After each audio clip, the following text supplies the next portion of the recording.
Okay, here we are. We're about to play a real turn in a real game on Fate of Millions. So the first thing I'm going to do is I'm going to log in.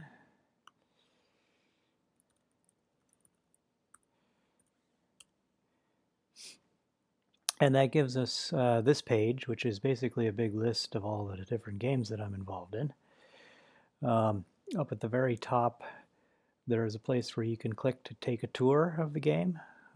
This is particularly useful for new players, but also those who are more experienced players, but may not know all the different aspects of the game. There's a lot of detail in there. You can take it several times and still learn new things. It takes about 10 to 15 minutes to play. You can also download the rules in the form of a user manual in PDF format, and then there are some other goodies here also in PDF format. If you want to start a new game and you're not sure what to do, you can click on that and it'll give you some detail on the actual steps you have to go through to start a new game and invite somebody else to play. If you click here, it will actually start a new game. I'm not going to do that because I want to play one that already exists. So if I scroll down here, we'll see that I'm involved in game 26 here, which is, it's in my turn. I'm playing Gorgor, who's one of the other co-founders. And so I'll just go ahead and click on play and it'll load the game. So you'll see when the game loads up, it'll tell us, what turn it is. It's December 14th, that week of December 14th, 1941. It says who the Axis and Soviet players are. It's the Soviet turn segment. I'm going to be playing the Soviet side. And we're in something called the Reconnaissance Phase. What that means basically is that we've split the screen into two maps. And in fact, let me go over here. We can put this into full screen mode so we can see it a little bit easier. The map on the left-hand side is the prior map. This shows the way the units were at the end of the Axis player's turn. I'm sorry, at the beginning of the Axis player's turn. And then the current map is the way it is after the Axis player has made his move. You can see, for example, right here, if I click on the red circle, there was a battle that was fought there, and it gives you the result of the battle when you hover over it. Was an Axis victory where they lost, roughly 700 men. Soviets lost about 4,000, it looks like. It gives you the total adjusted firepower. You can see the Axis forces outgunned the Soviets by quite a bit.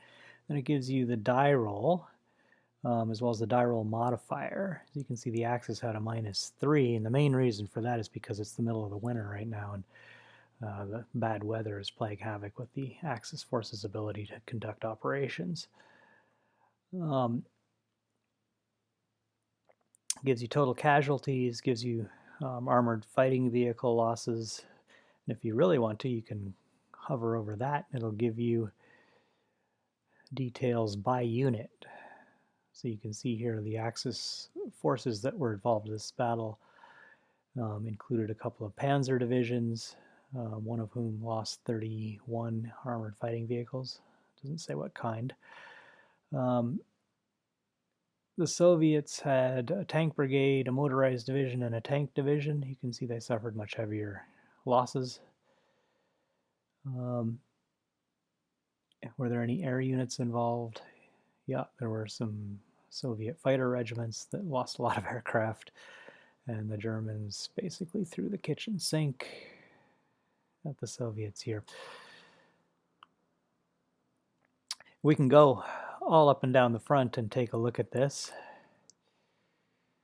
You can see that Axis forces didn't really move too much last turn rather. They just made a few attacks. Oops, see if I can get over that circle there. This one was a stalemate.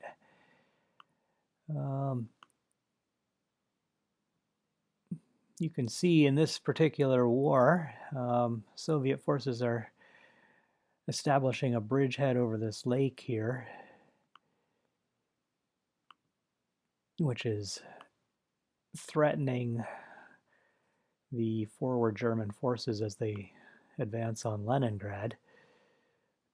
There's a bunch of fighting going on here. Looks like the Germans attacked here and didn't do too much. Down here near Smolensk, I scroll out a little bit here, or zoom out rather. You can see Moscow is up here. It's fairly well defended, and the Russians have a big line of forces here, which the Germans are trying to break through and get closer to Moscow. Right now, the situation is that the front is pretty static. There was really only one battle here, and it was a stalemate. You can see there's some pretty beat up Russian infantry divisions there, and they're pitted against a whole bunch of super strong German forces. The part of the war that I really want to focus on right now is this breakthrough down here. You can see that the Soviet forces have punched a pretty big hole in the German lines here, and the Germans are starting to try to fill it up with units that are redeploying in. If you look up at the top here, you can see these units have redeployed the previous turn. So he's thrown a Panzer division and the Grossdeutschland Assault Regiment down here, along with an anti-aircraft regiment. This guy is not much.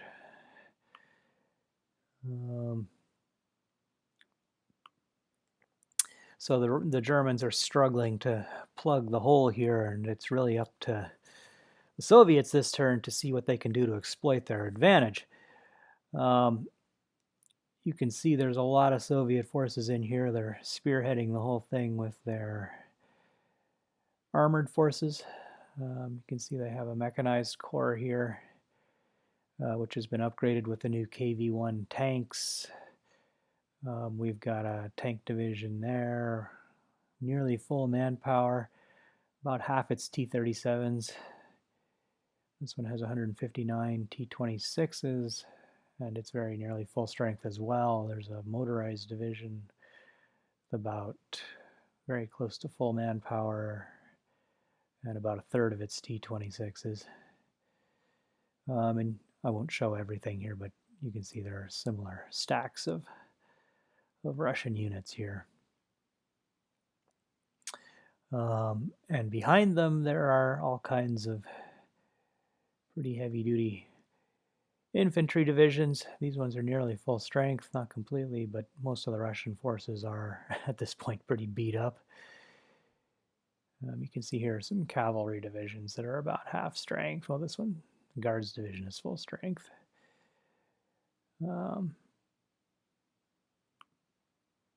I'm just sort of exploring around here because I want to get a feel for what happened. There was this battle down here where it looks like, oops, this guy got pretty well beat up. You can see some of these units are non-op. What that means is that they're so weak and their morale has fallen so low that they will not be able to engage in any combat at all, whether it's an attack or a defensive action. So they're sort of at the mercy of what happens to them until they can get out of there and kind of build their strength back up again. So this is a concern over here. I want to see what I can do to push back the Germans. You can see they've got a motorized infantry division and a panzer division here. Due to the fog of war limitations we've imposed, you can't see exactly how strong the German divisions are. I'm kind of guessing this one is probably not full strength. But he's stacked with a bunch of other guys. Heavy-duty artillery unit of some sort here. And these guys here, yeah, I guess that's an armored division. That's a panzer division along with a training infantry division. Looks like some other units are moving in here. 3 infantry divisions. These were redeployed in here. I'm guessing they're full strength. They're decked out with a bunch of artillery and flampanzers and all kinds of other stuff. These guys are just, some of them redeploying, it looks like. Others just moving in. There's a security division there. Okay. What's in this stack? Infantry division, infantry division, infantry division, and a corps. Okay. So the Germans are sort of weakish over here. They're almost non-existent right here. And over here we've got, what do we got? There's an infantry division. Ooh, a corps and an engineer battalion. And another infantry division. So they're pretty weak over here too. Let me back up a little bit here. My general plan as a Soviet player is to try to break through here and curl my forces up toward Minsk. And in doing so, I'm hoping that all these forward German units are going to be forced to retreat. Unless the Axis player is really stupid, he'll leave them up there, and then I'll be able to cut them off completely. But I think he's not stupid, and he's probably going to pull his units back as soon as I come through here. If I can recapture Pinsk this turn, that would be great. I don't know if I'll be able to do it or not, but I can certainly get a lot closer to it. And that'd be good because that'll become a supply source for me as I go forward. I think it'll force a lot of these units to start retreating, and I think it'll take a lot of the pressure off of my defenses around Smolensk, and it will certainly almost pull the plug on this whole offensive toward Moscow. And that's really all I want to do is slow him down. It's 1941 still. If we keep playing, my forces will eventually become stronger and stronger. I don't think that I can win the war this winter, but I think I can probably hurt the Axis enough to, completely stall their advance and preserve my forces until the summer, and then we'll see what happens there. You can see there's a big hole in the lines right here. The German forces have not dared to advance any further. There's a lot of Russians sort of lying in wait here. Well, not a lot, but a few divisions. The city of Orel is pretty well defended. Kursk also has an infantry division and some anti-aircraft. Okay, so this is the part I'm going to concentrate on right in this area right here. So let's zoom back in there a little bit. One thing I will point out also that the Germans have a lot of air units around here still. Russians also have a lot of air units, a lot of which have been recently reinforced. I think these guys, this guy has 2 units, two vehicles. This guy is 17, so he's not too tough anymore. They've been worn down over time. But there's a lot of reinforcements here. These little tank brigades have T-34s, which are the best tanks the Russians have, and they're pretty much the best tanks on the map at this point. So if I can get these little brigades involved, it makes my units a lot tougher. All right, so I won't get too involved in an analysis at this point, but I will tell you that I'm going to put a lot of my reinforcements in this area so they can pour through here. I'll probably put a few more units around this area too to prevent any counterattacks. And I might reinforce down here. So basically this whole area I'm going to reinforce when I move ahead to the deployment phase. And I think that's what I'm going to go ahead and do right now. So I come up here. You notice there's a whole bunch of functions up here in this. We call this the control panel up here. This button up here will advance the turn phase. Some of these other things, you can send your opponent an email. You can look at the game analytics, which I won't do right now. You can see the game score. At this point, this is sort of directional. You can kind of see that the Axis has gained a lot of points. Mostly you get the points for capturing enemy cities. Soviets have 0 points because they haven't been able to fight back yet, but I suppose if I recapture Pinsk, I'll be able to at least reduce the number of victory points that the Axis has. We've seen this. You can enter the full screen. I can find things on the map. I can view the game manual or other reference materials. We'll use this paint territory control in the redeployment phase. And then I can see what kind of reorganizations I'm going to get this turn, but I guess it won't let me until I go to the next phase. So let's go ahead and do that. Let's move ahead to the deployment phase. It's saying, are you sure you want to do that? Because once you go ahead, you can't go back. I do, so I'm going to click next phase, and it will spin for a few seconds because there are a number of things that happen when you advance the turn phase. It'll make calculations to see who's in supply and who's not. It will do things like add replacements and returning men to units that have been beat up in battle. A lot of detail there. I won't go into too much. I won't go into too much detail explaining that right now, but just you should be aware that there's a lot of stuff that happens in between turn phases. It says you're now moving into the deployment phase. In order to move reinforcements onto the map as well as redeploy units already on the map, we'll need to calculate territory control. That can take a few seconds. I'm just going to cancel out of that right now. The other thing it is telling you here is that there have been various rebuilds, automatic rebuilds that have happened to Russian units here. So it looks like the rifle, the 155th, the 6th, the 99th, the 170th, all of these rifle divisions have had 3,000 troops added to them, and they're all up to 5,500 men, which is probably pretty close to their max. So that's good news for me as the Russian player. A lot of my weak divisions are getting rebuilt, and so I'll have more men to do things with. Click that. The other thing I want to point out right now is that there's a message up at the top here that says, winter is here. Heavy snow and sub-zero temperatures dramatically impede all operations. The unprepared Axis forces get the worst of it, but Soviet forces are also affected. All non-winterized Axis units receive 50% of their normal movement and get a -3 die roll modifier on combat. In other words, they're pretty much hosed. It makes it very hard for the Germans to do anything in the winter months. And that's, by design. We don't want them to do too much. This is what happened in the real war, and we think that the Axis players should have to deal with, sort of the elements the same way that the German generals did. All non-winterized Soviet units receive 75% of their normal movement. They have better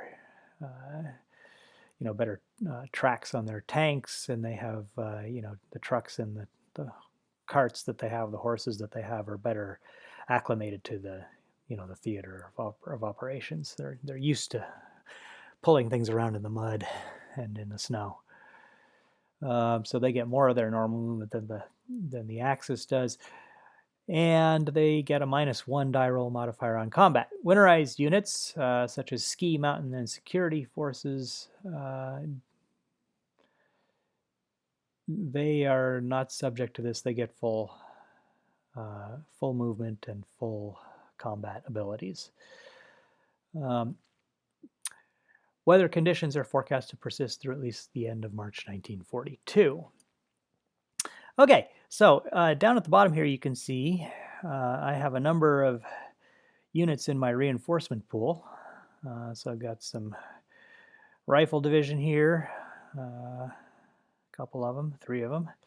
I've also got some cavalry divisions coming through, some more weak rifle divisions. I think these are the ones that it was telling us got rebuilt recently, so they are going to have 5,500 men in them each. I'm also getting some new fighters, some bombers, some recon aircraft, a little bit of anti-aircraft, some more bombers, some NKVD security guys, some guards, convoy, regiment.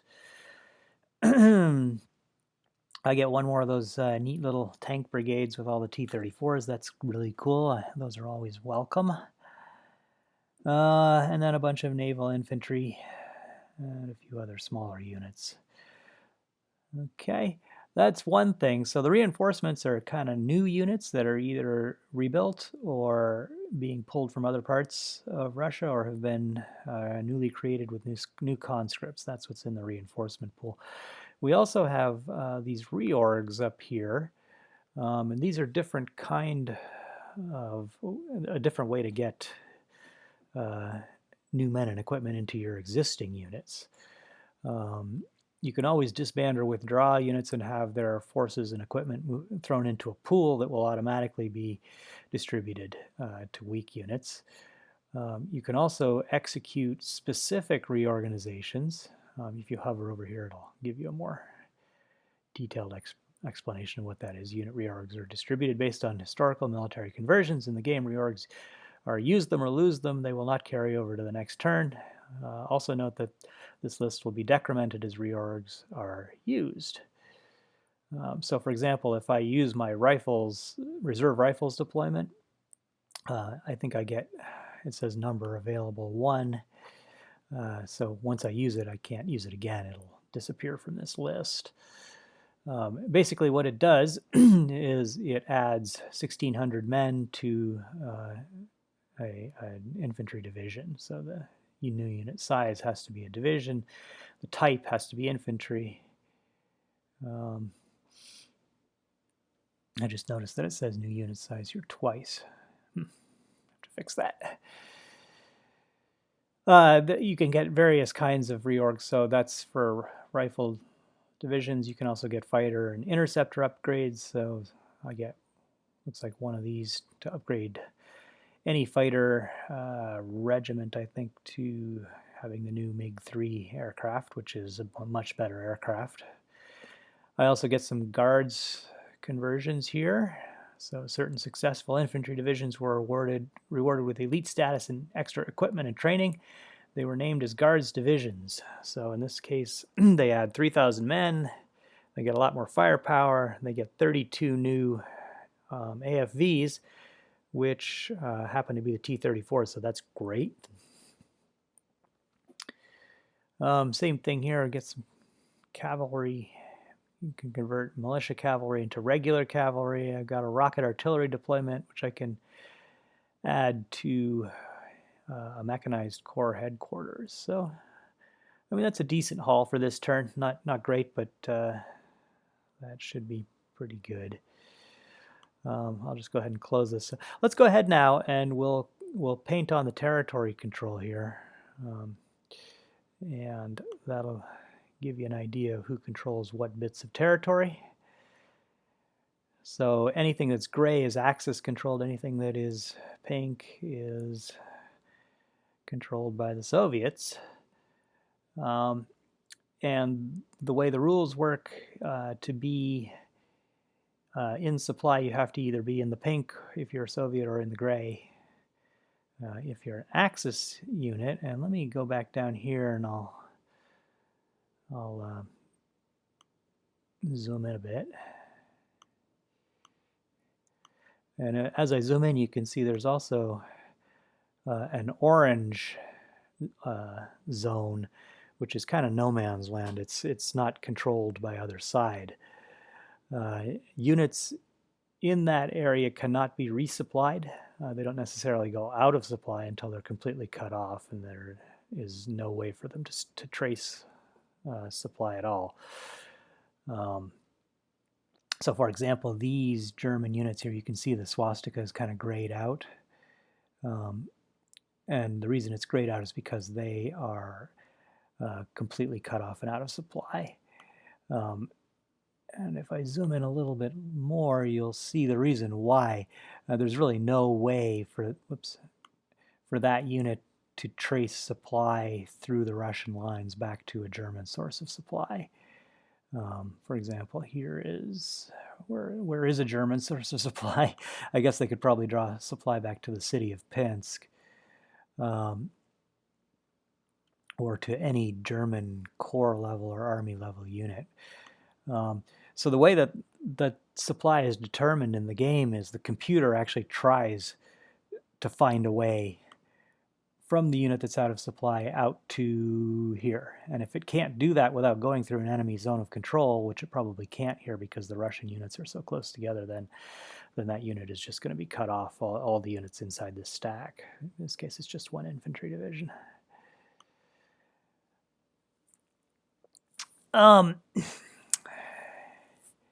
Let's see. So I'm going to deploy a bunch of infantry divisions here. I think didn't I get some artillery or something I can give with them?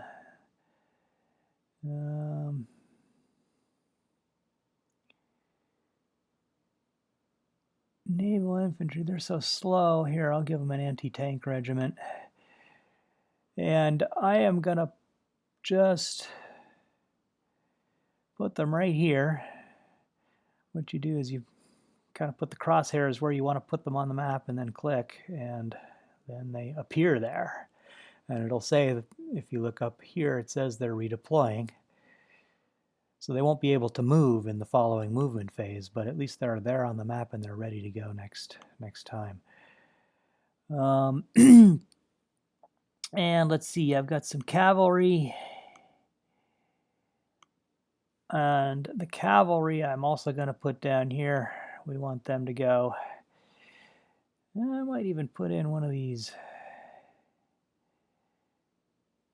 Maybe I'll put a security unit there too. I'll stack it right with them. If I click right near it, it'll merge together with them. Okay, excuse me. That should provide quite a bit more oomph. You can see I've got a lot of units here already pouring through the hole there. Another thing I want to do is I want to make sure I've got enough forces here to withstand any counterattack that he might try. You can see he's got some armored units up here. Well, I guess that's a cavalry unit. What's this guy? That's motorized infantry along with a bunch of anti-aircraft and some engineers. Yeah, they still kind of scare me a little bit. So I think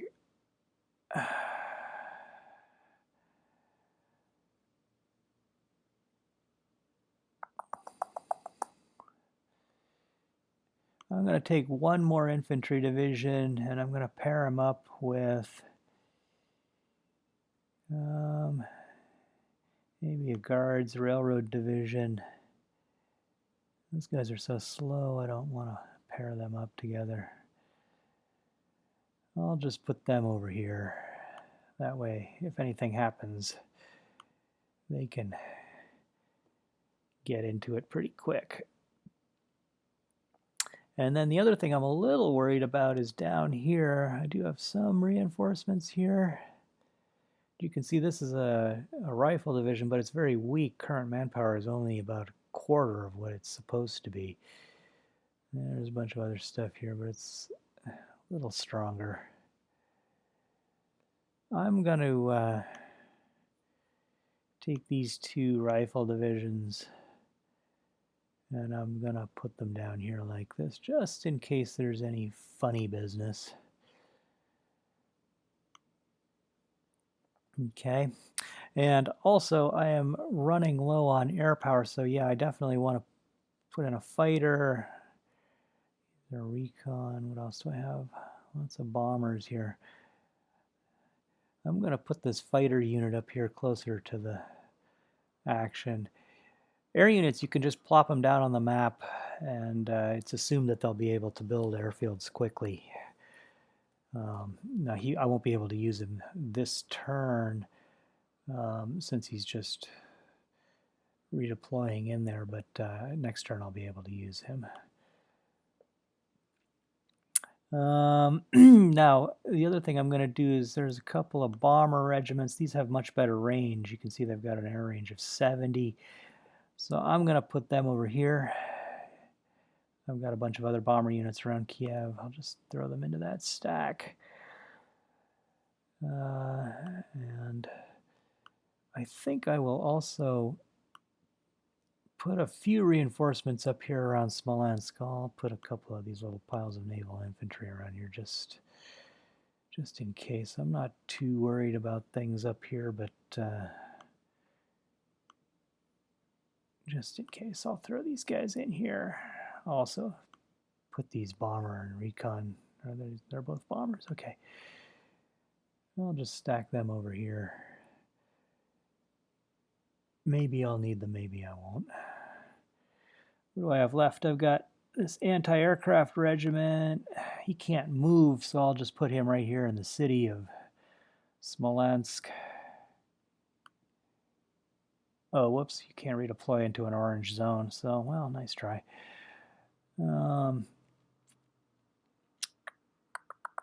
Okay, I'll undo him for a bit here. Where can I put him?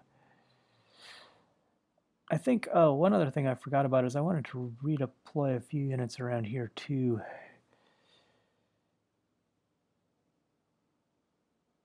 I'm going to put these two guys up here.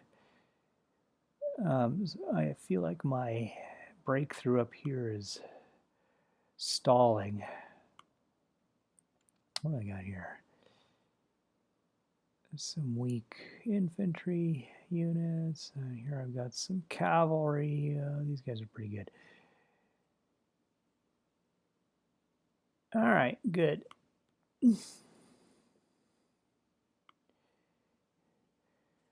I just have to find a place to put that anti-aircraft regiment. I guess I'll put it here in Leningrad. There's already plenty of anti-aircraft in there, but I'll put some more. Okay. Now, again, I'm not going to spend too much time up here because not much is going to happen up there. Well, I take that back. Let me go back there and look at this. Is there any way I can reinforce any of these guys? See, now here's a rifle division, a guards rifle division. I might give this guy the rifle reorg. So I can click on the reorg here. I've got the rifle reserves deployment. I'm going to give that to him. And that'll make him quite a bit tougher. And what else did I have here? I have the fighter and interceptor upgrades. I think it might be a good idea to... I'm just looking at the number of vehicles in these fighter units here. Where do I have some fighters in here? See, here's a fighter regiment that has a list of 64 vehicles and only 0 current vehicles. If I reorg him like that, he'll get 64 MiG-3s. And suddenly he's a lot tougher too. Yeah, definitely want to do that. Okay, and then, true to my word, I'm going to go back down here to my main breakthrough. And I think I've got a couple of guys. I'm gonna use the rest of these down here. Yeah, here, let's see. I'm looking for a corps level unit. It's mechanized corps. What do I got here? These guys are pretty... What's this?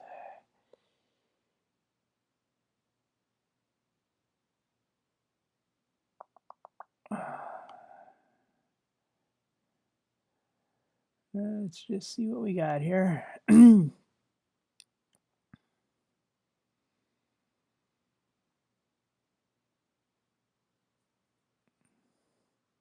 I bet I can give him some rocket launchers. I can. That makes him a little tougher. And then what else did I have here? I can do a militia cavalry too. And then I can do a guards division. All right, who needs to become a guards division around here? Here, I've already got one here. Here, how about this guy? We'll turn him into a guards division too. There, so suddenly I got some more capable units around here. Excellent.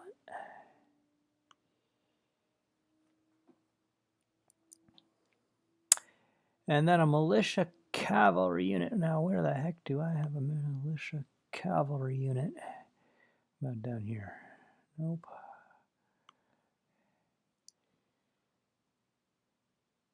These guys are already cavalry divisions. So this guy. No. A lot of the weaker Russian units are down here in the south. How about this guy? Here's mountain cavalry. Well,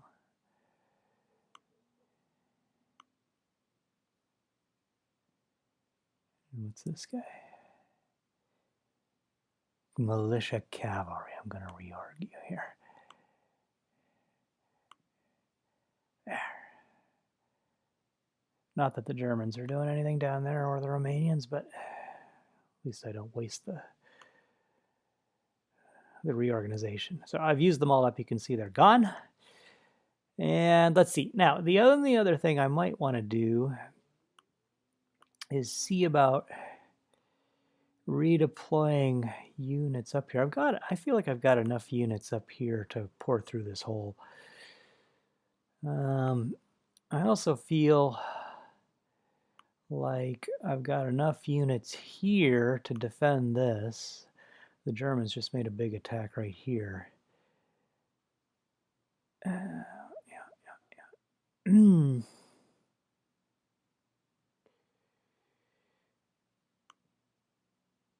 I've got a lot of guys here, though. These are Guards Infantry Division.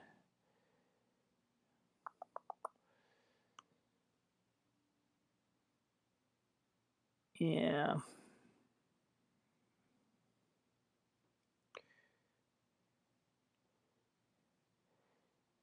I'm going to guess they're going to give this attack up pretty soon anyway, so even if he does beat me up there, I don't really care. I'm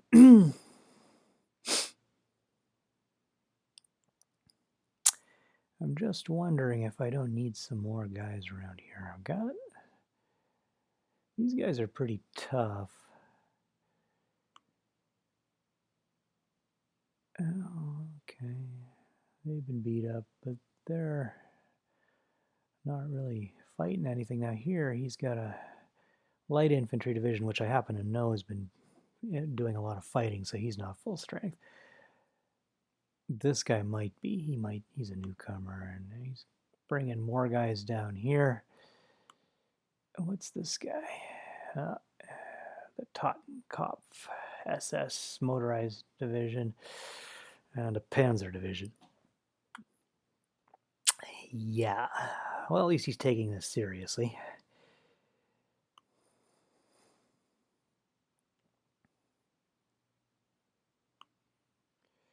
I'm just wondering if I don't have some guys that maybe I can bring down there.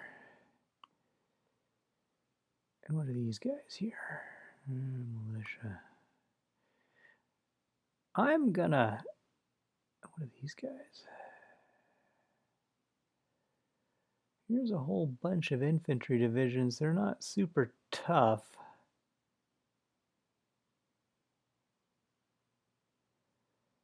I think I might leave them up there. But these guys, I mean, they're not super tough either, but maybe I can bring them down. We'll redeploy, we'll do what we call an on-map redeployment. And I'll just get them down in this area. And they can get involved if they need to.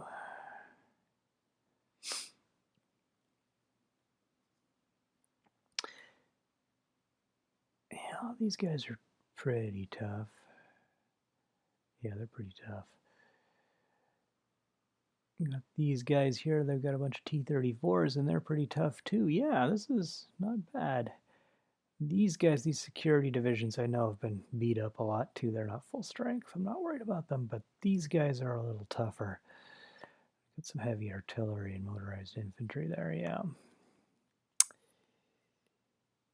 I've got a lot of forces coming, though.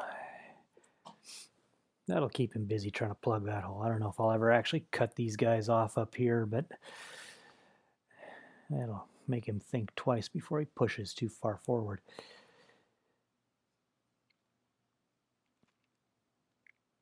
Okay. I think that's pretty much good enough. This part of the front up here is static. The Finns have given up a long time ago. Hasn't been any fighting here for a while.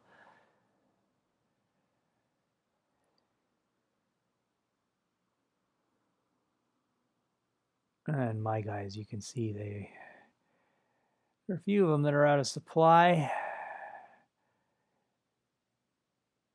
But they're in a city, so they won't degrade any further. And these guys, you'll notice that it says that they've been dug in here for 2 turns. That makes them hard to attack, and that's the same for all of these guys. They're all dug in here. They're not going anywhere. They're not giving an inch, but they're not taking an inch.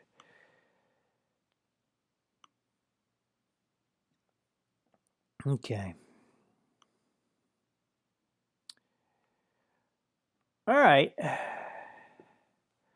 So I'm going to go ahead and I'm going to advance the turn phase again. We're going to go to the movement phase.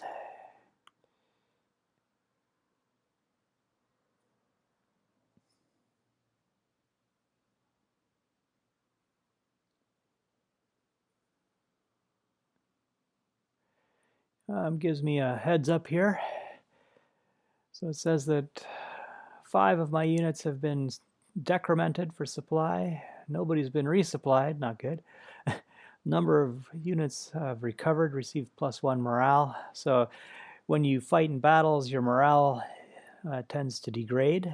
If it gets down below a certain point, down below 0 actually, then the unit becomes non-operational.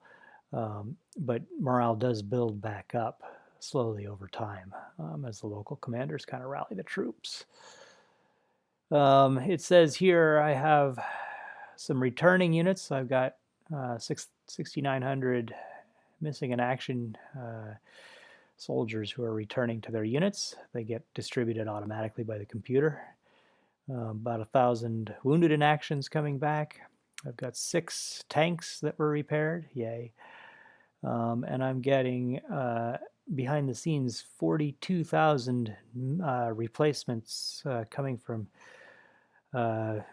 basically they're coming from the major cities. The Russians were doing some heavy conscription at this time, and so they distribute the men that they conscript into units that are already on the map.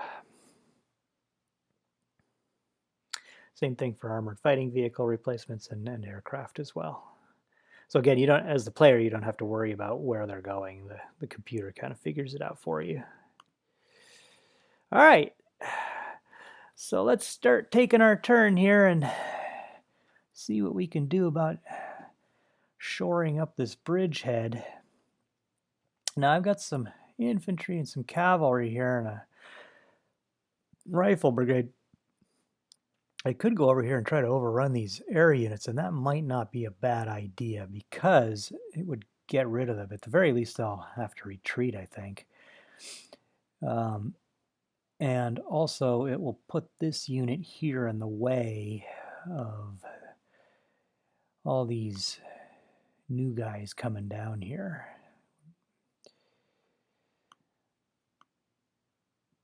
Because I don't want these, especially this Panzer division up here and the motorized infantry. I don't want them coming down and getting too close without having to fight with my guys. So I think I'm going to do that. I'm going to drag these guys up here.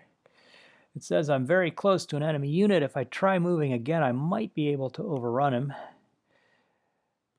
I guess not. I guess I can't. It says I moved up on my unit, but maybe I can attack them.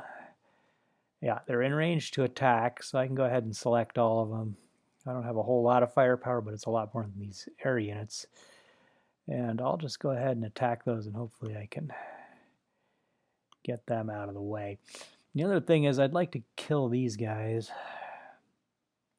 And I might just have enough tanks around here to do it. These guys are full strength, and they've got 144 T-26s. These guys have some BT-7s, and they're pretty full strength too. And I've got, a couple of these tank brigades, and they have almost all their T-34s. So this is a pretty tough stack here. How about these guys? These guys, they're cavalry. But they've got a lot of T-34s too. So here's what I'm thinking.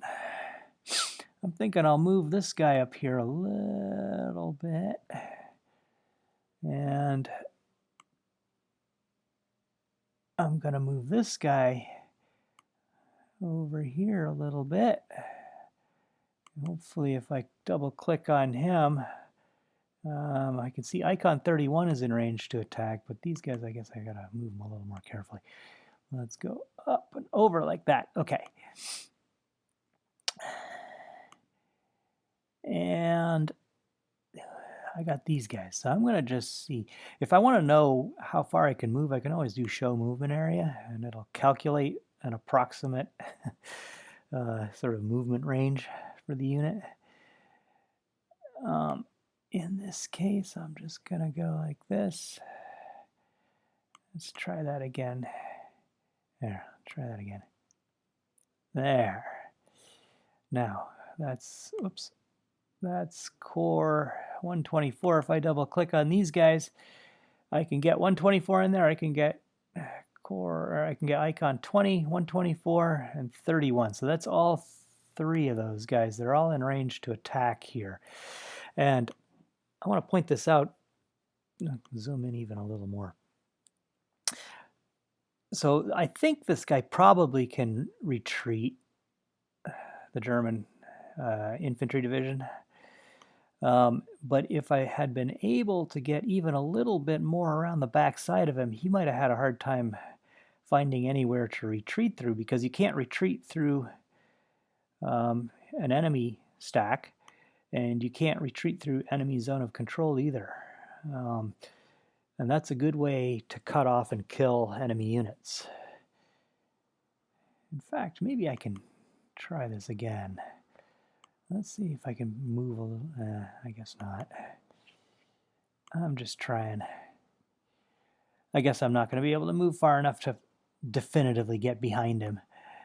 But still, I think if I can attack him, I've got enough firepower now to probably push him back out of the way, at least, even if I can't cut him off and kill him. Let's move this guy across. Oops. Let's try that again. Let's just move him across here. There. And then these guys, what's here? These guys are some sort of, they're at about 1/3 strength. They're infantry divisions, some anti-aircraft, or no, security forces.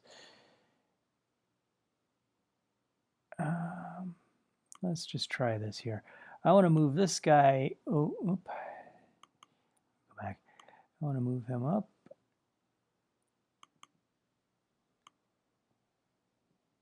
Well, it's hard to move because I'm in the German zone of control there. You see the icon becomes black like that when I'm moving it. That means I'm too close to my own unit here, and I can't merge with him without violating stacking units. So that tells me not to drop the unit there when I'm dragging and dropping. So I moved him a little further south, and he could get in there. I suppose I could attack these guys again. I don't know if I really want to, though. These guys aren't that strong. What I really want to do is I want to get these guys across the river. I've got an infantry division and a couple of weak cavalry divisions there. That'll at least hold these Germans off there. So let's see if I can find a bridge across that there. Water, I guess not. It says ground units cannot move over open water. Let's try again. Sometimes if you try twice, you can, but that's too big. All right, we'll go up. And let's try this again. There we go. Okay, I found a way across. All right, that's good enough. That'll secure my forces there. And then these guys just dropped in here. They redeployed in. These guys, they redeployed last turn, and they're pretty full strength. Really, what I want to do is I want to get them just as close as I can. I probably can't. Well, I don't know. I probably can't move them across the bridgehead because there's not enough space for them on this side. I'll just leave them right there. These guys also just dropped in. Okay. Okay, so let's do this. We're going to order this attack over here. We'll get everybody in on the game. Looks like he has some defensive air units assigned, so I'm going to go look on the map and see if I can at least... Yeah, I got some bomber regiments there. Let's throw them into the attack. And what I really need are some fighters. I got these new fighters here that I just upgraded, so let's throw them in. Let's throw the attack regiment, and let's throw these fighters as well. We've got more here. I might save those for later, though. And mostly bombers that are in range from here. Let's use some long-range bombers. All right, so you can see they get checked off over here too in this list. And I'll go ahead and order that attack. You'll see the icon is highlighted. All right, that looks good. And then down here, I really don't have any plans to make any attacks. The only thing I might do is try to move another unit in here. Just to make sure I got enough forces there. I don't really want to put my armor in there. What's this guy? Oh, he's... Okay, well, we got some weak infantry divisions. I can't really...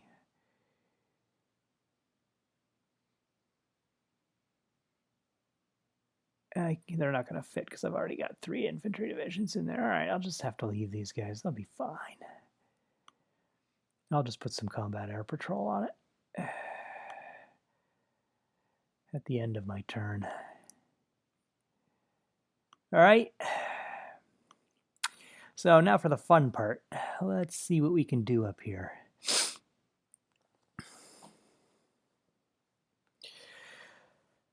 So I am thinking that these guys are ripe for getting cut off along with these guys. And maybe I'll see if I can send my tanks around the backside here. Put them over here and attack here.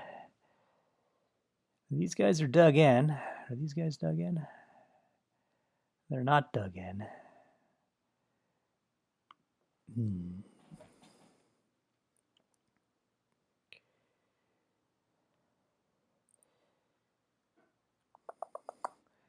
These guys are probably a little bit stronger, but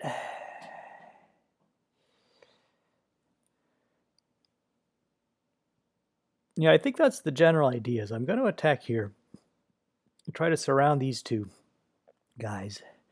These guys are really weak. I might be able to actually overrun them. I've got 3 pretty big infantry divisions there and a bunch of artillery. They might be able to overrun those guys. That would be great if I could kill these 2 and surround these guys. And then I'm going to try to kill him. If I can surround him, he'll probably surrender. And then here, what can I do here? I think I need to push back here too.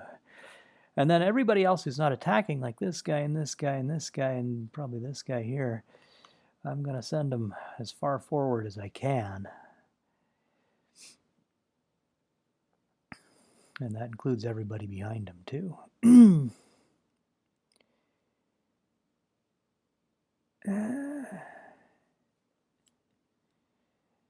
Okay, these guys are tough. I'm scared of them. But those guys are wimps. Let's see.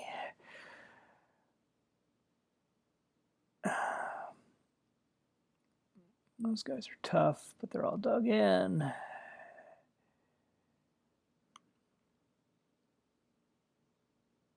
Those guys are reasonably tough. These guys are pretty weak. These guys are very weak. Well, the Guards Division is a little tougher. Cool. It would be really a lot of fun if I could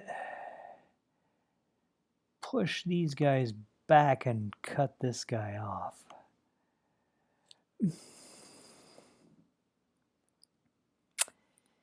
Do I have the forces, though? These guys, let's see, these guys are pretty tough. They're full strength, and they got a lot of their tanks still. Yeah, they're almost completely full strength.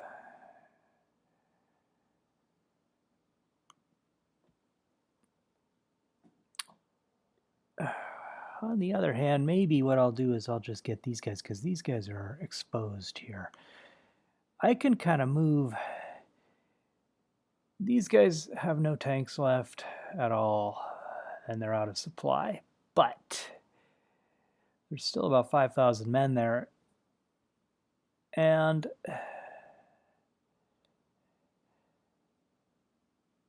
if I move them around behind, it'll prevent these guys from escaping. Let's try that.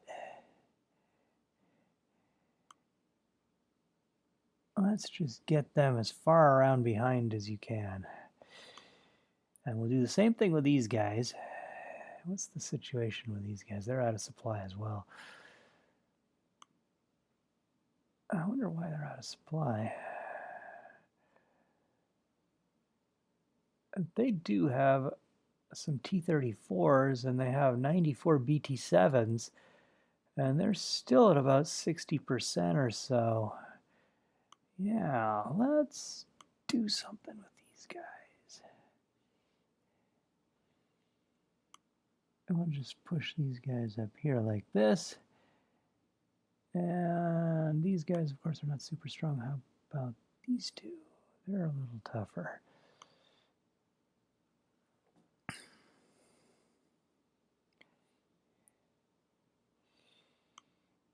All right, let's...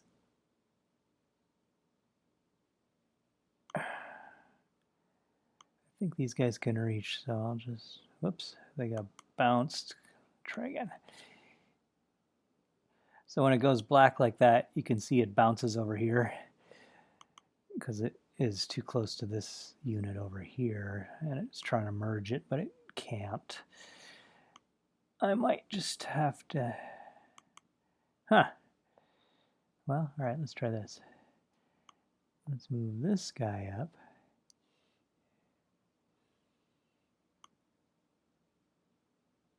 And then I'll take this guy and move him over. Well, he really just doesn't want to go, does he? How about this guy? We've got two sort of medium strength rifle divisions here. Let's at least push them up there. So plug the hole in my line. All right. And these guys, since they don't want to get involved, I'll just push them up a little bit here. There. Now, let's see what we can do about these guys. If I just select all units that are in range, I've got Corps 40, 195, and 170, and 137. It gives me an adjusted firepower of approximately 1,200. That's a lot more than we think he's got. We've got estimated readiness here. We're not really sure how strong they are, but we think they're not full strength. So he certainly thought I was going to attack here. So let's see what we can do about throwing in some air units. Let's see. Well, let's throw in our recon here and our attack regiment, and we'll throw in. Might as well throw in some darn bombers too. We got these 2 fighters here. Wonder if. Let's throw in some more fighters from down here too. Yeah. All right. Good.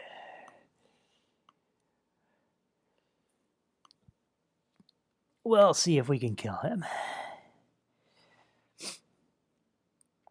Now, these guys are tough. I could go over here.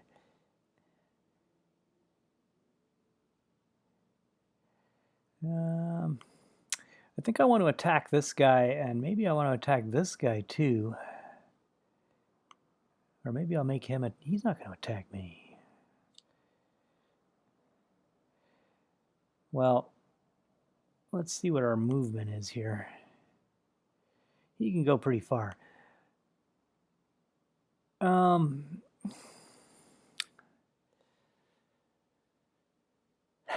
Well, I don't want this guy to come in any further because it will limit the kind of redeployments I can do.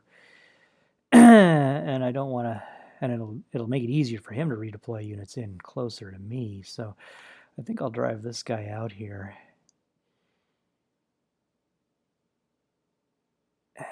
Maybe I'll attack him just for fun. What happens if I do? I've got all these tanks. I might as well use them. I'll throw some bombers in too.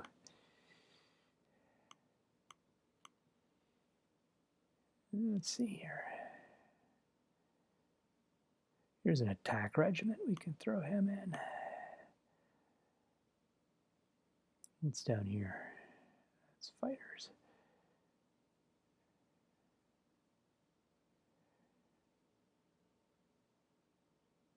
I'm going to save some of these other aircraft for other battles, though. Okay, we'll just do that. We'll go up there. We can maybe hurt him a little bit. And let's see. These guys are all tough.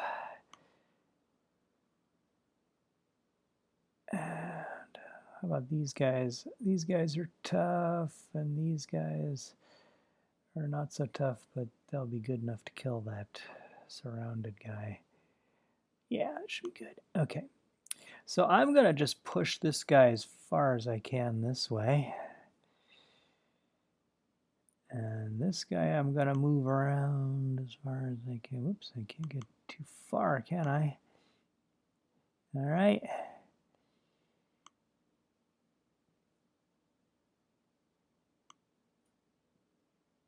Okay.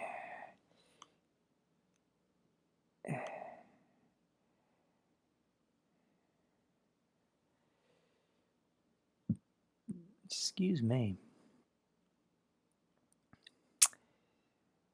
I'd like to get somebody around the back side here. I don't want to waste my tanks doing it, though. Where are these guys? These guys are good.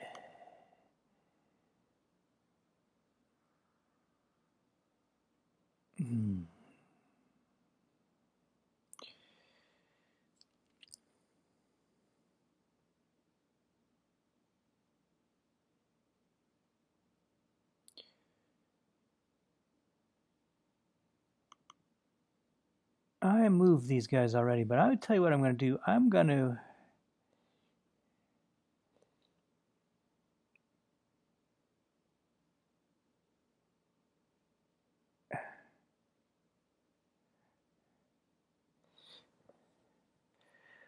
to take the weaker infantry division. I'm going to break him out of here.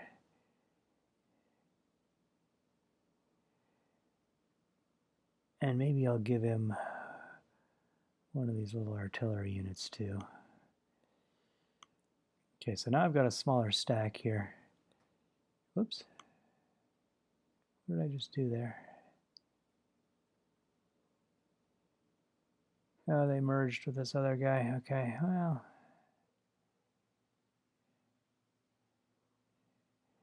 Do I really want to do that?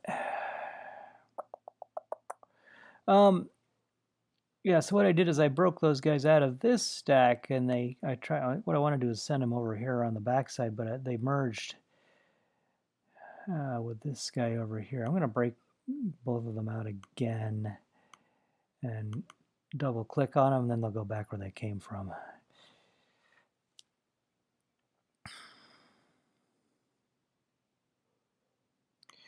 I guess what I'll do is I'll move this guy so he's not in the way anymore. He's going to go up. Ooh, they're tough. All right. I am going to put him up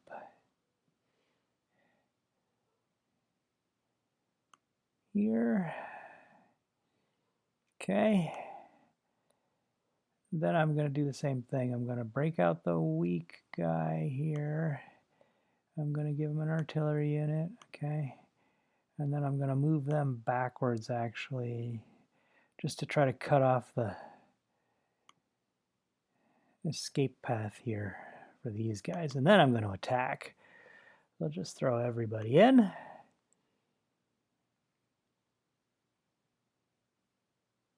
I guess I'll throw in at least one air unit just so I can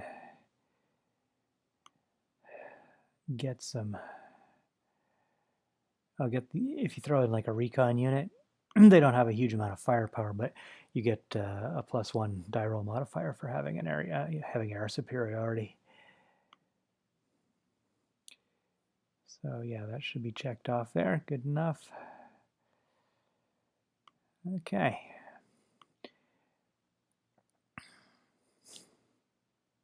The rest of these guys, I'm going to move them this way.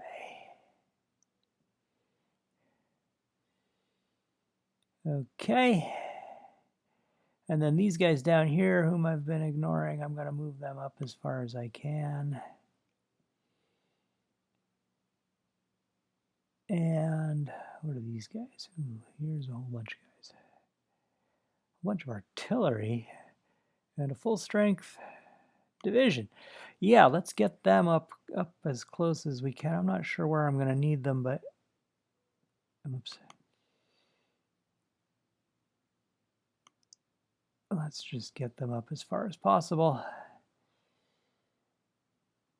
And these guys, I've got an airborne corps, some infantry, rifle brigades, anti-aircraft. Yeah, let's just move them this way. Oops. Can't move very far in this snowy weather.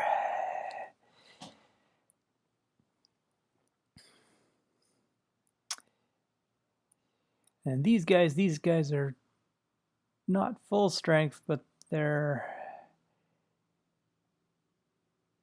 reasonable. They've got a lot of armored vehicles.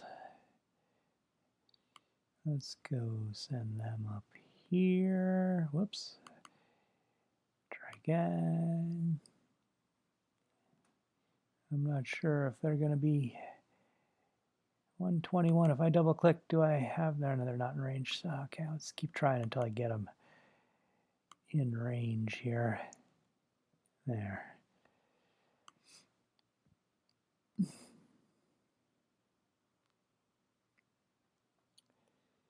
These guys are also kind of half strength, basically. Okay, let's send them up there. We'll attack this guy. Got a lot of firepower. Let's get some air superiority. He's got a recon group defending there, so let's see. Here's some fighters. Here's some fighters. What else do I got around here?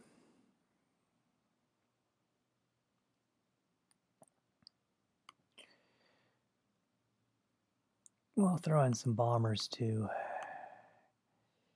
Okay.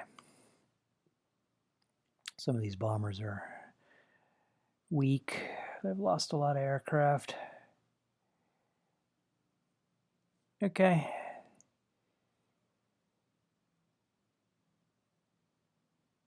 Okay. Good enough.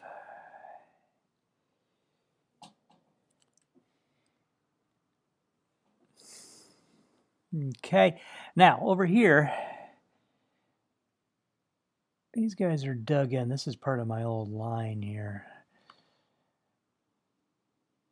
But these guys are not. And they're tough too, pretty much.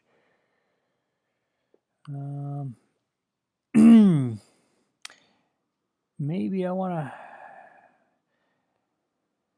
have these guys move out now.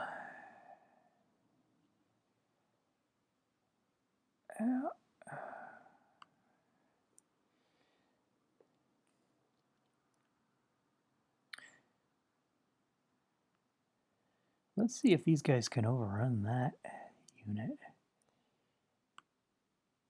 Yeah, they could. Isn't that great? It says movement has stopped because you overran an enemy stack. You will not be able to undo this action. I can still move a little bit further. The Axis lost an infantry corps and an engineer regiment. Oh, that's great. Now maybe I can move him just a little further. And he might be able to attack this guy. Yes, he's in range. Okay, let's take this guy here. And he's dug in. What I can do, though, is I can order them. If I click on order units to dig in, I can say, no, turn off defending.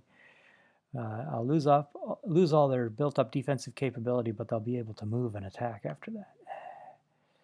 So here, if I go on them again, you can see they're not dug in anymore. And we'll have them move up. All right.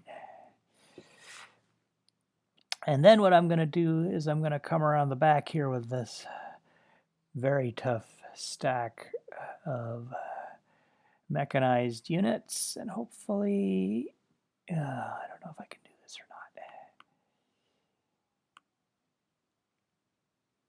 I don't know. I don't have enough movement to do this. It's too bad. Well, I'll just have him attack this guy then. Here. And then these guys can move right up here. These guys are all pretty tough too. Yes, good.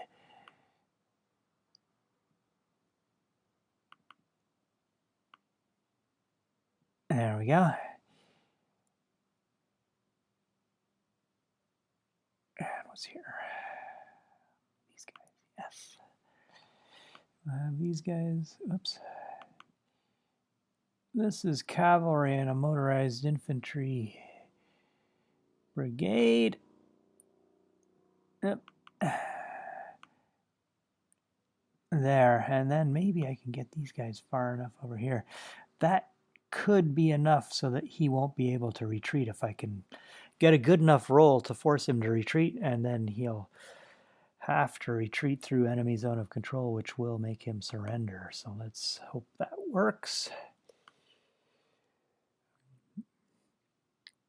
I'll throw in, whoops, he's got a recon group for defensive air. Let me throw in some fighters.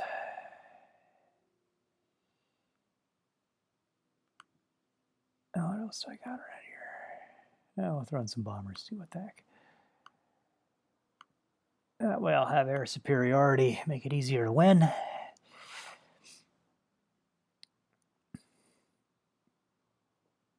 And I am going to attack this guy, I guess, too. There's only 2 infantry divisions here. I wonder if I could maybe sneak those guys over there. Railroad division, huh? I'm just wondering if this stack can come over here and merge in with them. Give me a little extra firepower there. Or the other thing I can do is I could... what do I have here? Well, these guys aren't even dug in. There's an rifle corps, 1 full strength and 1 half strength infantry division. A ski brigade. You could send a ski brigade over there. He can move further. And you got engineers and heavy artillery. Boy, it'd be nice to get them in the attack.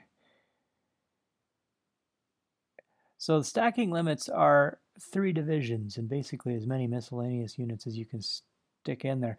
So I've got 2 divisions here already, but if I can maybe take the half strength guy and break him out of there so he comes over here into this stack.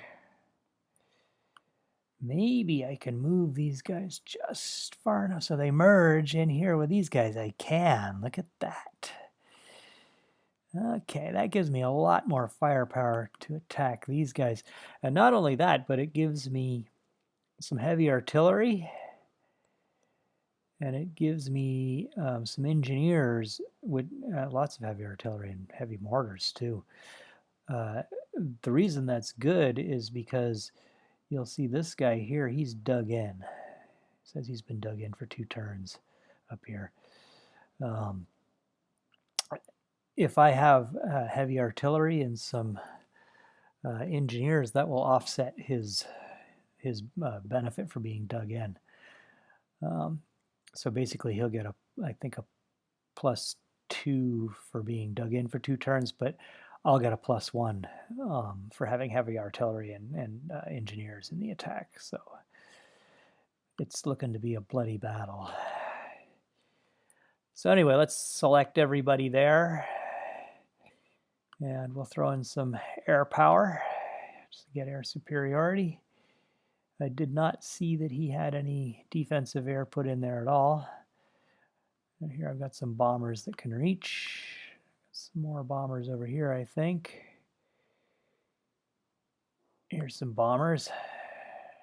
Throw in these guys. All right. Now let's take a look. I think they're all really weak, these bombers. Yeah, well, about half strength. Okay, good. That should be good. He's got no defensive air units. Okay, so with some luck, this guy will die. This guy will die. These guys will get pushed back this way somewhere. These guys will probably get pushed back and hopefully wounded. These guys will hopefully get wounded. And with a little luck, these guys might die too. I might actually get some pretty good return here. Now, I still think I have some units around here which haven't moved. But these guys moved. It says remaining movement is 0, so that's how I can tell they've already moved. Let's see, these guys, I'm just gonna push them this way as far as they can go. Same with these guys. Here we go. Oh, they just arrived. They're just redeploying, so they can't go anywhere. These guys, I'm going to do the same thing. Just get them going. I guess they merged in here with the, or with this stack. I guess that's as far as they could go, basically. Well, actually, I shouldn't do that. These guys down here, they can go a little further, so I'll break him out and make him merge up here. There. Mm-hmm.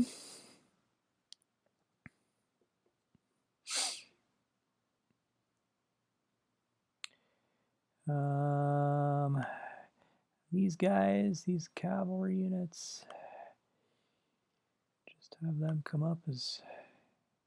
Oh, they just redeployed too? Oh, okay. All right, what about these guys? It's a fortress unit, can't go anywhere.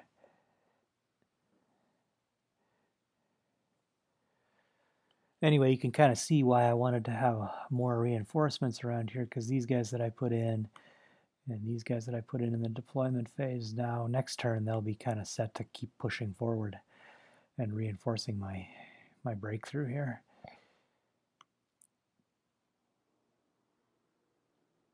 Now I'm not going to make any attacks down here. I'm too weak to do it. Let him attack me. I'm all dug in here. It's going to be hard for him to do anything. Most of his strong units are getting diverted up into this area. And here he's only got 1 division. 1 division. 1 division. 1 division. Yeah, these guys are not that strong. Now here's 3 divisions. What do I have around here? I've got some pretty tough guys too. Yeah. Well, they're weak. I mean, there are lots of them, but they're not too strong. But they're all dug in. I don't think he's going to do anything there. I'm guessing he's going to pull some of those guys out of there anyway. Put them back up here somewhere.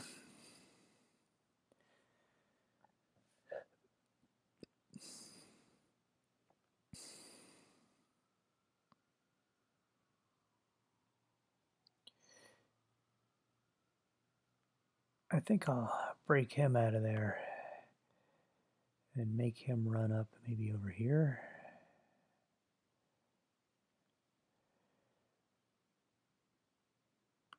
Let's see how far he can go. Yeah, he'll make it that far. All right. Good. Now these guys, I could push them forward a little bit.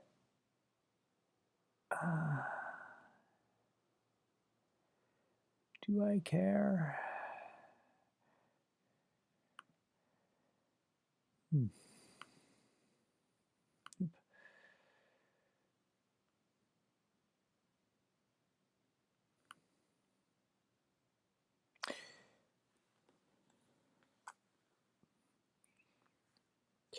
Maybe I will march them forward a little bit.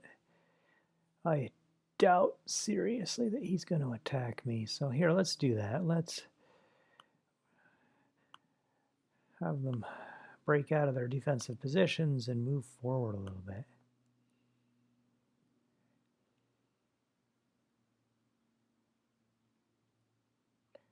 Maybe I'll have them go a little more over that direction, then I can move these guys up here.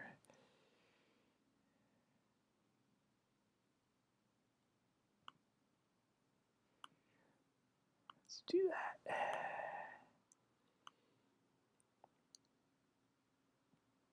There. All right, that brings the front a little closer to those guys.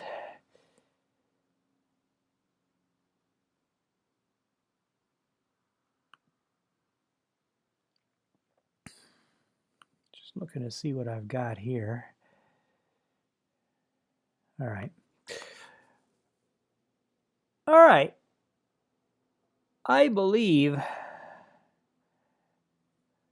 that we have executed a number of attacks here. Well, we're about to execute a number of attacks here. 1, 2, 3, 4, 5, 6. That's pretty good. I don't know if I want to do a whole lot more than that.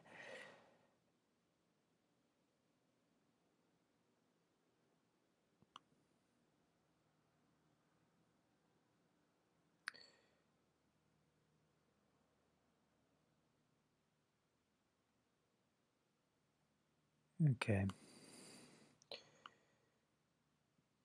Okay.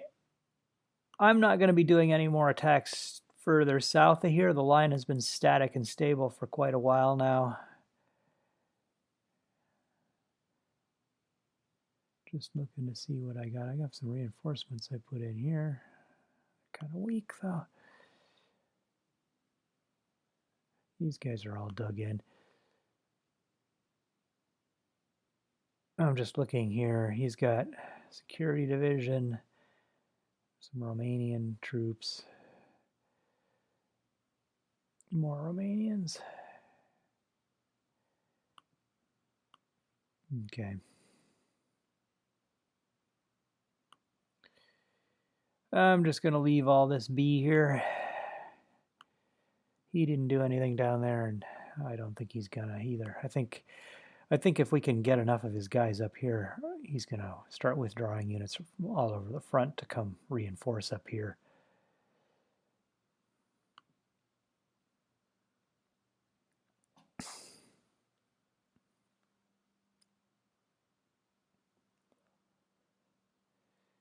And then up this way, again, I'm not going to make any attacks.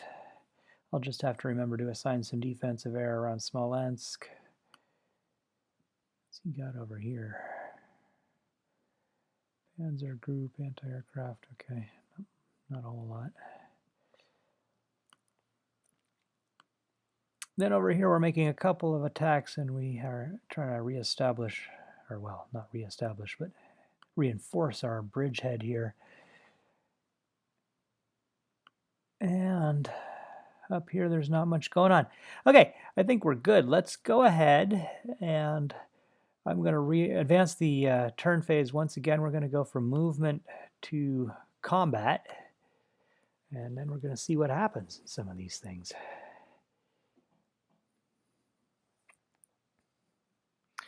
So here we are in the combat phase, and I'll go ahead and I'll start my attack up here. I've attacked this air unit, a couple of air units, so hopefully I can at least chase them away. If I click on resolve, it says the defending air unit escaped and they'll be added to the enemy reinforcements. So I chased them away, basically. Okay, that's fine. These guys are up here. They're in the way of these panzers up here. So should he decide to come driving down here, he'll have to probably deal with them in some manner. And hopefully in the meantime, these guys can kill this infantry division and make things a little neater down here. So let's see. Let's see what happens. Here we go. I've got a little bit of air power in here, so that gives me a bit of an advantage.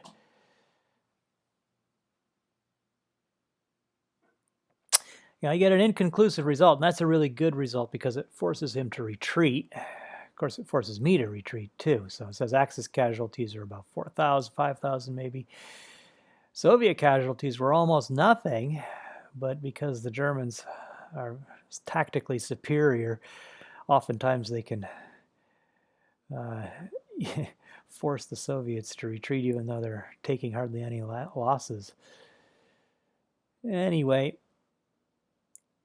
you can see I had a lot of starting armored fighting vehicles. I lost 2 of them. There are the detailed results down here. Summary of air combat, I lost 12 planes. He lost 0. And you can see that quite a few air units that got through, and that's their contributing. They contribute that much to the attacking firepower, so 66-20. A lot of my bombers got through. And for armored combat, it looks like I lost 2 AFVs in combat and 2 to anti-tank fire. Or just, I guess it's just 2 to anti-tank fire because he doesn't have any units with tanks. So here's the general combat calculations. He's got 95 firepower, and I had 505. That's before air and armor effects. After armor effects, I had 1,600 to 90. So that's like basically 16 to 1 odds. And I'm guessing what happened is I rolled very badly. So let's see. He has a -1 for being out of supply. I get +1 for having armor and air superiority, so that's +2. He gets +1 for tactical superiority. And then it's deep winter, so we each get -3 and I get -1.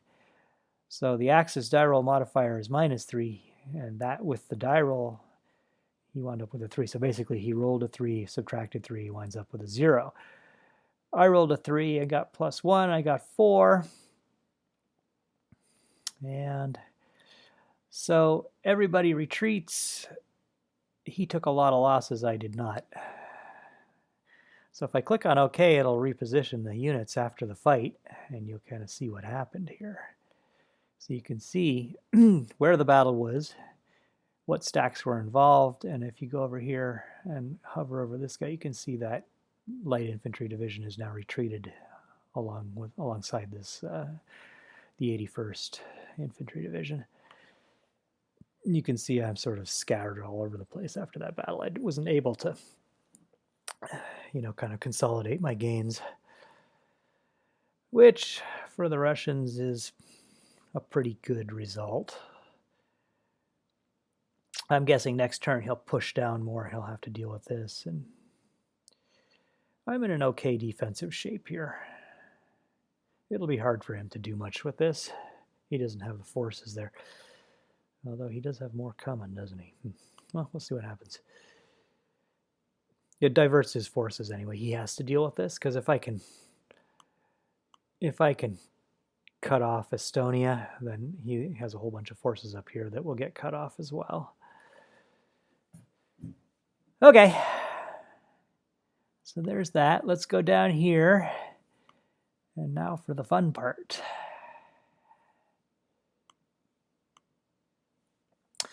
So the order in which you execute these attacks is sometimes important, although in this particular case, I don't think it really is so much, because the attacks are fairly far apart from one another. So I'll just go ahead. I'll start up here. So I'll double click on this guy. Hopefully we can force him back. Here we go. Ah, Soviet victory. I love it. So the Axis took, well, here you can look at the starting manpower. They had 16,000, almost 800 men, and they're down to about 10,500. Looks like the Russians lost several hundred, and that was about it. Excellent. You can see here I lost 6 aircraft to anti-aircraft. There was no armor combat. Soviet air superiority had +1. The Axis was dug in, so they got +2. And then there was both the Axis dug in DRM was reduced due to attacking siege equipment. That was the heavy artillery and engineers that I was talking about. And then there's the weather modifiers. So the Axis had a -2, rolled a 3, got a 1. The Soviets had no modifier, rolled a 4, and did pretty well. So the Axis unit was not destroyed, but it did, as you can see, it took a fairly heavy set of losses. I took almost no losses. And if I click on OK, you'll see what the new battle lines look like. My unit advances, his retreats, and he's no longer, by the way, if I look here, he is no longer dug in. He was forced out of his dug-in position. So that's good. It'll make him easier to attack next turn. Great. That's a good start. Let's see if we can get this guy. He has combat air patrol, but I have lots of aircraft involved too. So we'll click here. Again, a Soviet victory. Wow, lucky. This doesn't happen so often. So it looks like he lost most of his men. I lost hardly any. Just looking at the planes loss summary of air combat here, it looks like the Axis lost 26 aircraft. I lost 21. It's easier really to just look at the charts. So his recon unit lost all of its planes during air-to-air combat, so that means that the recon aircraft, the HS-126s, were shot down by my fighters. You can see here my fighter unit, my bomber unit lost 5 to anti-aircraft, 3 to has 3 surviving aircraft, and so is able to contribute one unit of firepower to the attack. And my fighter unit lost 5 to anti-aircraft, 10 during air-to-air combat. And the MiGs are better. They only lost 1 aircraft, so that's good. All right. And then there's armored combat. Looks like the Russians lost 4 versus 0 AFVs. That's all due to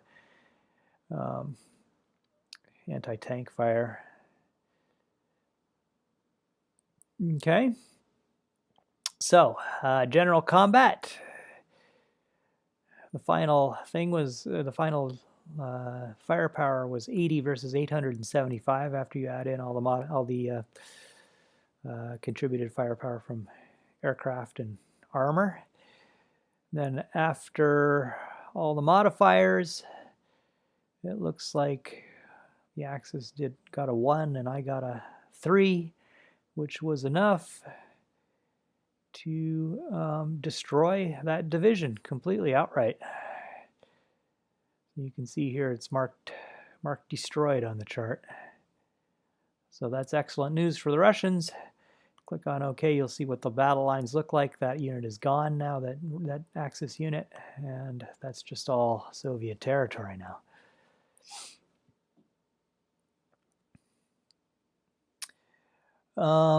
Now, well, let's go over here and see if we can get this guy too. He's been out of supply for a while, so hopefully he'll try to retreat through my zone of control.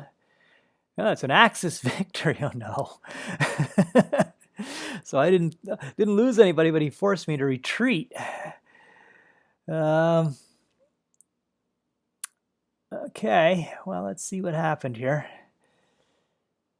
So I had one recon unit who didn't lose anybody and was able to contribute 64 attack firepower. No armor combat. And generally what happened is that the Axis had -2 for supply. I had +1 for air superiority. He was dug in, so he had +2 for that. And then that was reduced by the siege equipment I had, and then the weather modifiers. You know, the problem is that I just rolled a 1, so I didn't do very well. And the Axis, they had -4, but they got a -3, so I rolled a 3. So you can see they're still there. That's unfortunate. They're a fairly large infantry division, still out of supply, but they're still dug in. Going to be hard to kill them, I can see. So you can see all my units sort of backed away.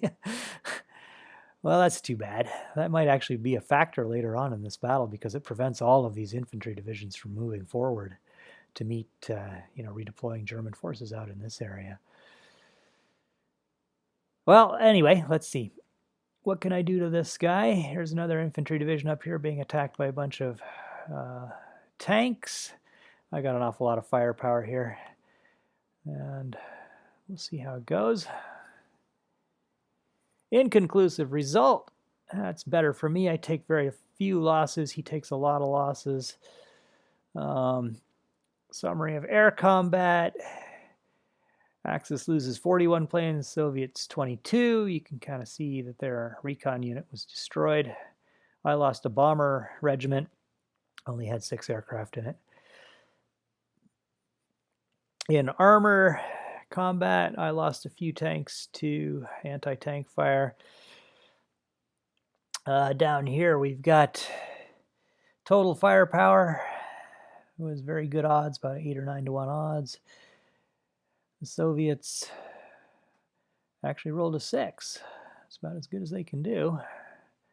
Still, we're only able to get an inconclusive result because they're fighting against a full-strength German division. Now, that division did take heavy losses, but everybody's forced back. And, honestly, I'm kind of happy with that result because it puts my units in a slightly better defensive shape in case these panzers over here decide they want to attack somebody. Okay, so we drew blood. That's good. Let's see if we can draw some more blood over here. Again, this is some mechanized stack attacking an infantry division who's just kind of hanging out there in the snow. Hopefully we can do some damage here. It's a stalemate, so nothing happens. The Germans take heavy casualties. The Russians take a few casualties, about 400 or 500. I lost about 5 AFVs. My attack regiment got shot down by Axis anti-aircraft fire. That's not cool. So that didn't help too much. Lost a few tanks. You can see that after armor and aircraft effects, I was about 395 firepower for the Soviets versus 111 for the Axis. I did all right. I rolled all right. I got a 2 for the Axis, 5 for the Soviets. And yeah, I drew more blood. That's about what I wanted to do. I was kind of hoping to force him back, but I didn't do that. But, well, that's okay. Okay, and now for the big fight here, which is I'd really like to kill this panzer division here if I can. And if I get lucky, I can force him to retreat through my zone of control and can do that.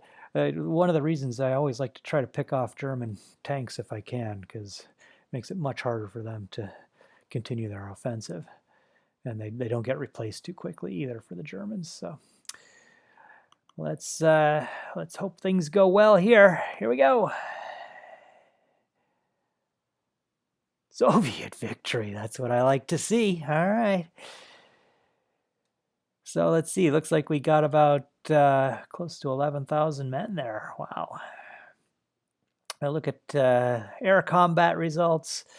You can see his fighters and his air recon were both shot down by my fighters. I lost a fighter regiment and a few other planes. And that's that. In the armored combat part of this, so it looks like the Axis lost almost 200 vehicles, and I lost about the same, really. So you had a lot of Panzerkampfwagen 3s, and well, I guess one of the reasons I did well is because I had a lot of anti-tank firepower, and I did well. So did the Germans, though. I lost a bunch of tanks, mostly light tanks. I lost all my T-34s. Well, okay. And then down here, it was about 7 or 8 to 1 odds after all the armor effects were and aircraft effects were added in. And let's see, battle performance. Axis has a -3, got a -1 altogether. I had a -1 run, and I rolled a 4.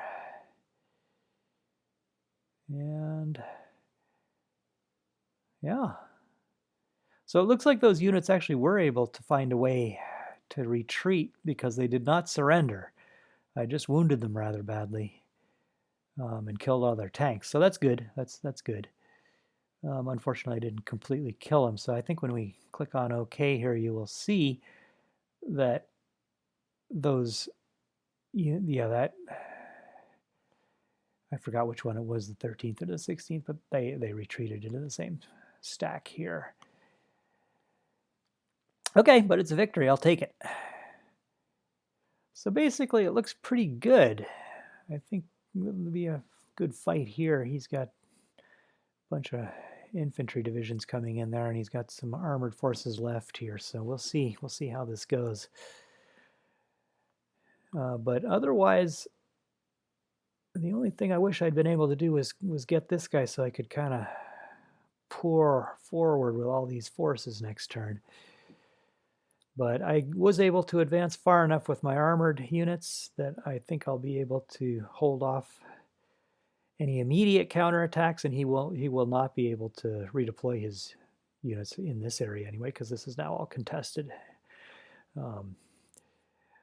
territory. You remember when I clicked on the territory paint, there was some of it was orange, so anything that's between units like this, between Axis and Soviet units, will be contested territory, and you're not allowed to redeploy into that. So that's good news for me. I'll be able to maintain my momentum here going forward and pour through this opening I'm creating. All right, that is about it. So that's all the combat. I'm going to go ahead and advance the turn phase again. We'll go into the exploitation phase, and since I actually won this battle down here, my armored units will be able to exploit and form a better defensive position. They're kind of in this weird triangle for right now. Just over here, you'll remember this battle over here was a stalemate, I believe. So if I try to move these guys, whoops, let me try that again. It gives me a message up here. It says this stack contains armored units that were engaged in combat but did not win the battle they fought in. That makes them ineligible to exploit. So the thing is, your armored units, if you send them forward and make them attack, they have to win that attack. It has to be a Soviet victory for them to be able to exploit. If they don't win, then they're not able to exploit. And that's the same thing for the Germans too. But in this case down here, I was able to win, so that means I can take these real weak units and hopefully get them into a place where they can get resupplied. How am I going to do this, though?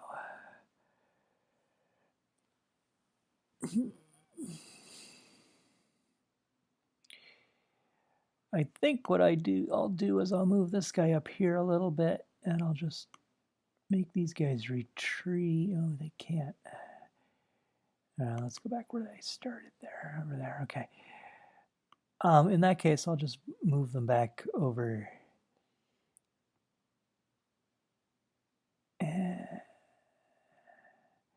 Let's go back where they were. I want to move them somewhere where I can get them resupplied. And so therefore I'll move them down. Oops, I guess they're over here. Well, that's fine. That's hopefully going to be in pink territory. I'm not sure if it will be or not, but we'll see. You know, though I'm not happy with that. Maybe I will make them go back where they were over here.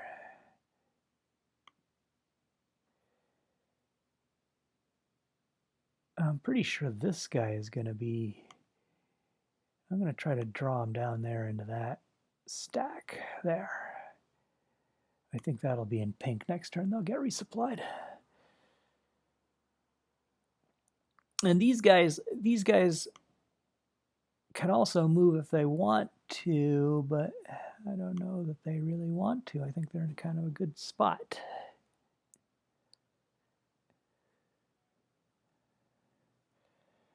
All right. Now, these guys also did not win, so they will not really be able to move.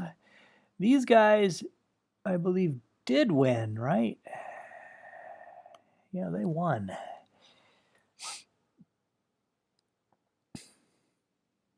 So I'm going to make these guys exploit forward over here, or make it real difficult for that infantry unit. And these guys are also going to go up here kind of like this. And these guys can't go anywhere because they just redeployed, all right. I think there were some armored units around here. Yeah, this guy, he can... yeah, I'm going to just try to break him out to a point where I can move him if I can.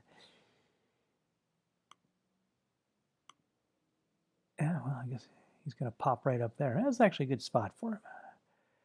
Yeah, let him be there.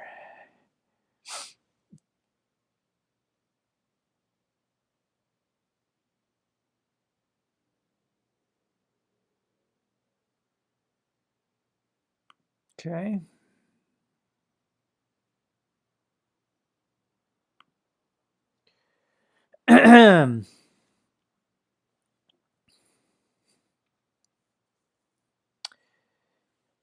All right, I think that's about all the exploitation that I'm going to do there. I do have some armored units over here, well, cavalry units. They could potentially exploit, but I don't think I'm going to make them do anything right now. All right, the only other thing I wanted to do for exploitation was up in this area, see if I've got anybody who can do anything. These guys did not win, of course, so they will not be able to move. That's kind of too bad for them. But these guys can come across now and help me to, there, create more of a line there. That's helpful. Okay. These guys, oh, the infantry division won't be able to exploit, so I guess that unit is stuck. If I try, it won't let me. Let's see, only motorized units or cavalry.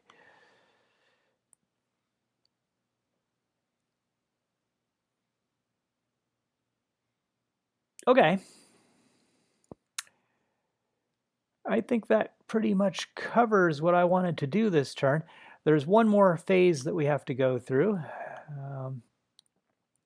and that is what we're calling the Special Operations Phase, or Strategic Operations Phase.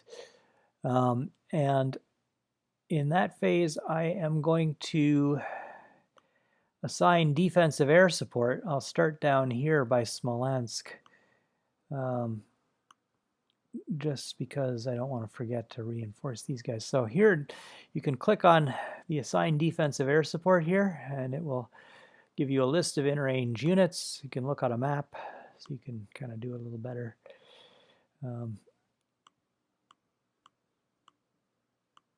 Here we go. So you can see the unit in question here.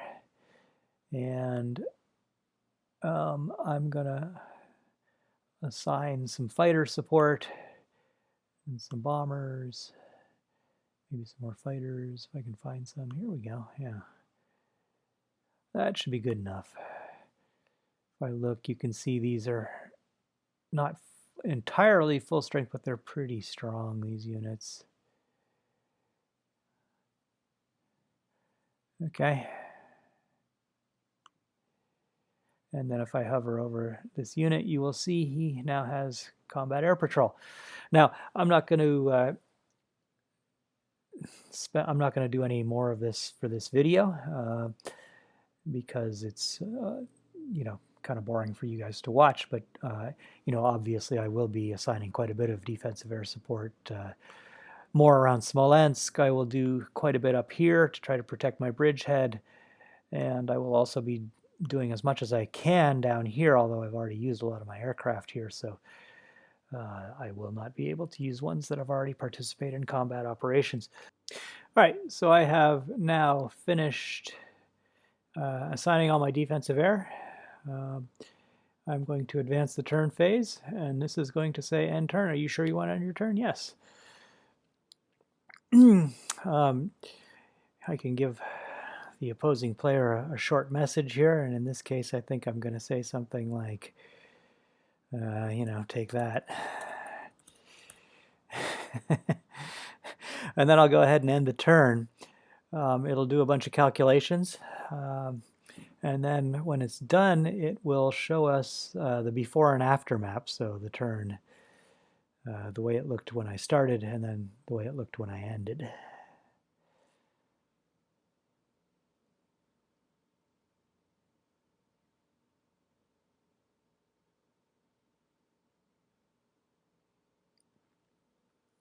Okay, so let me, whoops, I'm zooming the wrong way there.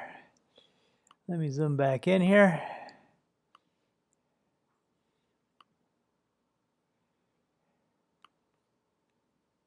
Here we go. If I can zoom in a little more, we can see things better. So you can see all the units that moved there. So the Russians are pouring over the bridgehead. There was a battle there. Back up here a little bit. Make it easier to go down here. Not much happened in this neck of the woods. And then down over here, we'll zoom in to see what happened here a little bit more clearly. So you can see there were a number of battles and lots of Russian units moving all over the place. You can also see the average battle performance. The Soviets basically did a bit better. That does not take into account the die roll modifier, so these are just the raw die rolls right here. So the Germans a little bit less than average, Soviets a little bit more. You can see that the Axis is at a real disadvantage in the winter because they were not prepared for it.